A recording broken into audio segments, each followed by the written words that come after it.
Alright guys, welcome back to the channel, and I just wanted to shoot a quick video today. I'm in the middle of changing the crankcase position sensor on the Elantra 2013. It's the GT model, and I suspect it's probably the same thing for any 2012, 2013 Elantra with a similar motor.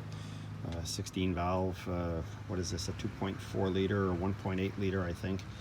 Anyhow, so here's the new part that I've just connected, and getting to this point is a little difficult, but it's not complicated. So what you first have to do is take off the old one. There's a 10mm bolt that holds the sensor in place, which is located on the crankcase, of course, and just to locate yourself, it's close to the oil filter, just above the oil filter between the tranny and the engine there. It'll be sticking in, you know, somewhat like this. So if you look up behind the oil filter, you'll see a 10mm bolt, and you'll see this thing, which is, you know, there's no other part made like it. So you should see this. So taking this out is pretty straightforward. You take out the bolt, and then what I did is I wiggled it back and forth like this, and giving it a little bit of pressure at the same time. And there is an O-ring holding it in place, and that seemed to be sticking. So I had a little bit of difficulty pulling it out, but it wasn't that difficult. The other little thing that you'll encounter is this little clip that has to be squeezed down to get out of its holder. There's a holder down there, and this part of the work is probably better done underneath the car. So you can get this thing out, and then you've got the connector, which has 2 pins in it, and the only thing holding the connector, I'll try to show you on the new one. What's holding the connector is this little clip here. So once you if you want, what you can do is just insert a screwdriver, and that should release that connector.